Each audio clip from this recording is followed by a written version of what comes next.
Good morning. It's a sunny day out there, but I've got 2 or 3 hours where I need to really get some words down. I'm totally on track with the next book due out in November with Boldwood Books, East End Orphans. And I'm on track with that. And there are 11 days to go. For me just to tidy up and sort things out before I send it over to my editor. Now, my editor Emily is poorly and off for quite some time, so I have now joined with Megan. We've not met yet, so we're due to meet at some point, but I'm just working and then we communicate in between until we get ourselves sorted, because it all came quite quickly. But Boldwood team have been brilliant, absolutely brilliant, and the book is out there, and I'm thrilled to bits with the reviews. Words like phenomenal and these are people I don't know, and people who've read my previous books seem to really love this one. Oh, there it is, The Orphan's Mission. So I'm absolutely humbled, really. I mean, thanks to anybody who's purchased a copy. I'm rushing through this a bit because as I sat down, I glanced at something and there's an idea and I've scribbled some notes. And as all authors, you just want to get it down before the actual real bite of that piece sets in. Sometimes you can have a little word or two that triggers something off and you work your way around it. Other times there is a hot little line that you really want to use that lifts the manuscript up and shoots it forward in a direction you want it to go. Sometimes it can shoot it backwards and you think, oh, if I put that in there, then that will happen. And then you give yourself more hard work. But hey ho, it's a job I love, so we do it. And yeah, so I've had an invitation to the Boldwood summer party in June, which will be wonderful. So I'll be trekking up to London, staying overnight, and meeting lots of faces that I already know, because several of the authors that I knew when I at the Romantic Novelists Association, some of them are very dear friends, and others are acquaintances, and then there's lots of new people to meet, and some of the authors who might be there were colleagues of mine at One More Chapter.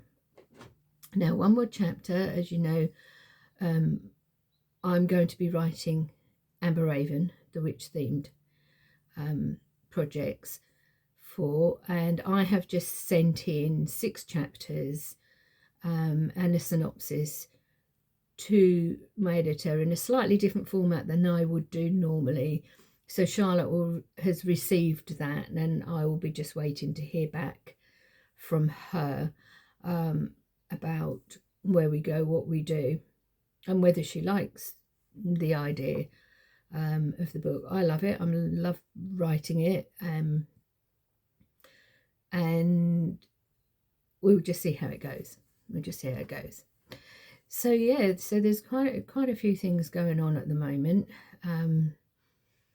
and I've just done a radio interview with Christine Penhall for her radio station, and that will be coming through with a link soon when she returns from her holiday in Portugal. She writes stories and novels, and stories her set in Portugal. So she's out there researching, relaxing, and what have you. and I'm at Harwich Library, which is my hometown, and that is on the 5th of May, 5:30 to 7ish, where I just give a brief talk about the new book that's coming out. And of course, this will be the first time I'll be chatting about being with a new publisher, and what have you. So there's that one. In September, I'm with Bury St Edmunds. Oh, and in July, I shall be chatting locally again at the museum. I have done talk there before, and it's always nice to do things locally. Not so nice when I'm looking like I don't know what, as I've just stepped out of my office and had these on my head all day, and I'm rushing around the shops and what have you, and then somebody says, "Oh, aren't you Glynis Peters, the author? I've seen a poster of you in the library," and you think, "Oh, for goodness sakes." I remember that happening to me just as I was coming past the library. There was a huge big poster of me, and I was like, "Oh no." And here I was walking past it, sweaty, you name it. I'd got my leggings on and I was huffing and puffing because it's uphill. And someone went, "Oh, look, it's you." Yep. Just a little slide past, so no one else saw, just me. So sometimes it's nice. You see people do a double swing, like, "Oh, I know her from somewhere. Where do I know her?"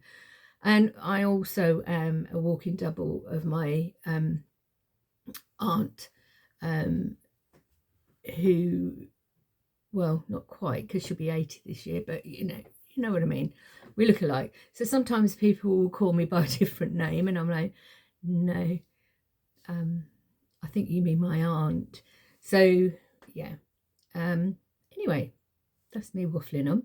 I haven't got a drink. Well, I have got a drink actually in here, in my little water bottle.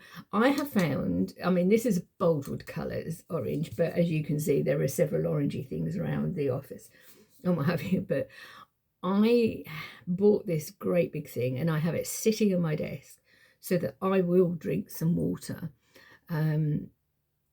Sitting at the desk, I can't do Zumba anymore.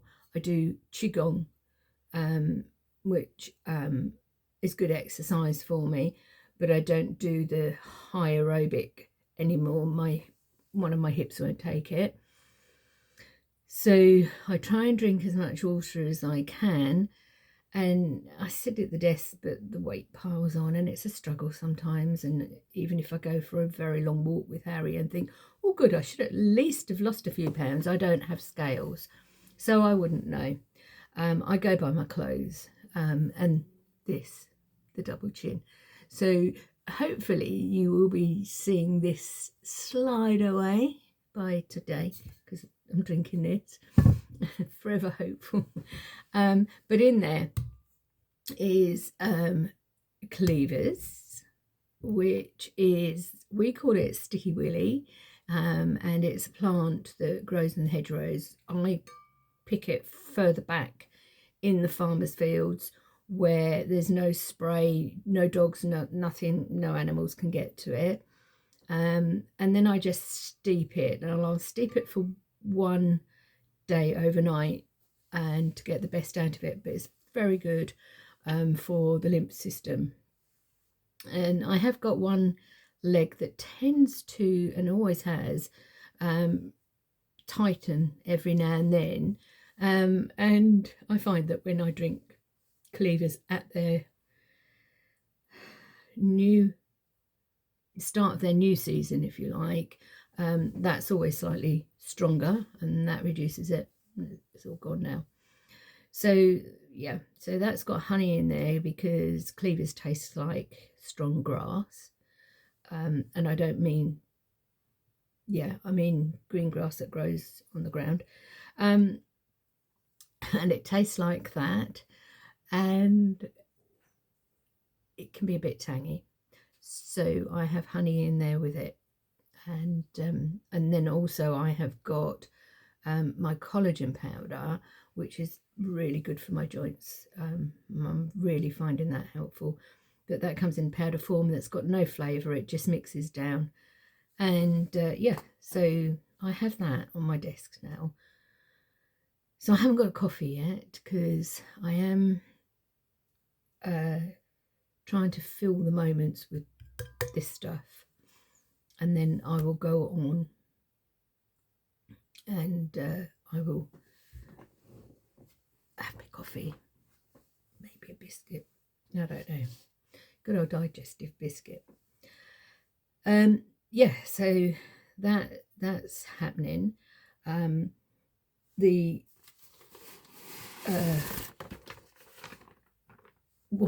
Winder Street map is getting moved around and all sorts of changes going on there.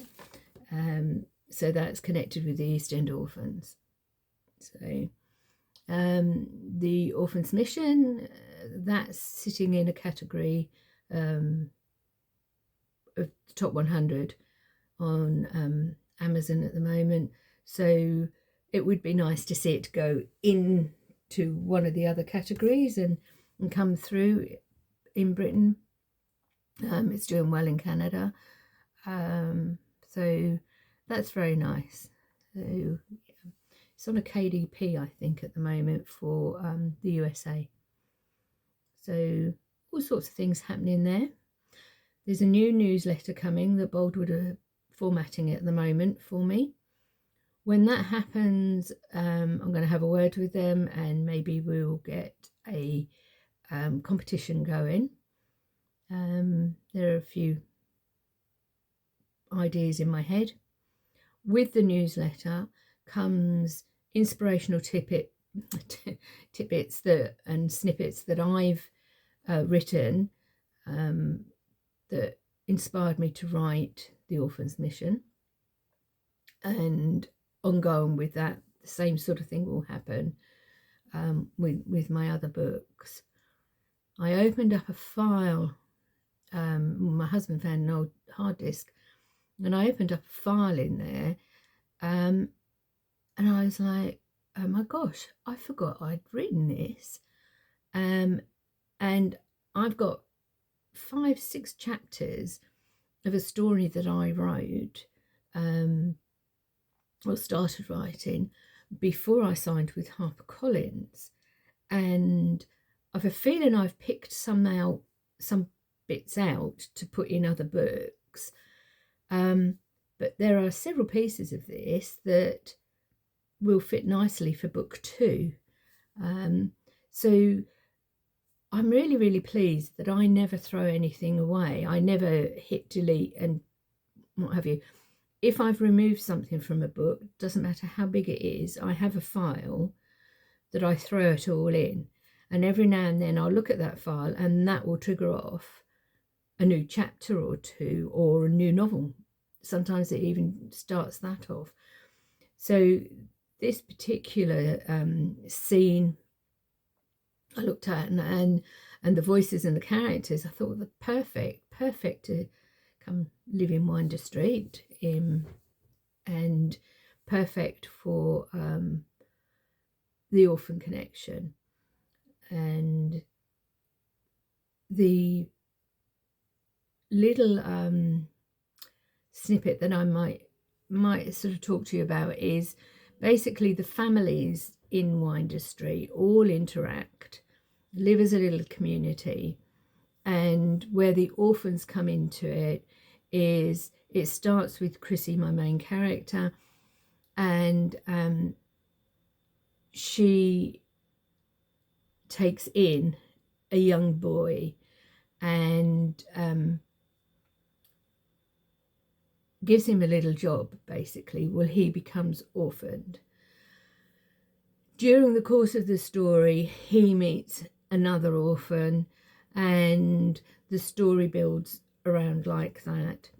People ask me, why do you keep writing orphan stories? Well, I was going to step back from doing that. However, my editor felt that that's the hat that I wear. And So I'm happy to do that. So yeah, that's what I'm going to do. Anyway, I must get on and do it. So I just wanted to pop on, say hello, thank you. I haven't forgotten you. But yeah, with life going on around the office and outside the doors, I have to step away. But we are on track. We are on track. So take care of yourself. Moving me big bottle out of the way so I can cut you off. Take care of yourselves. Bye.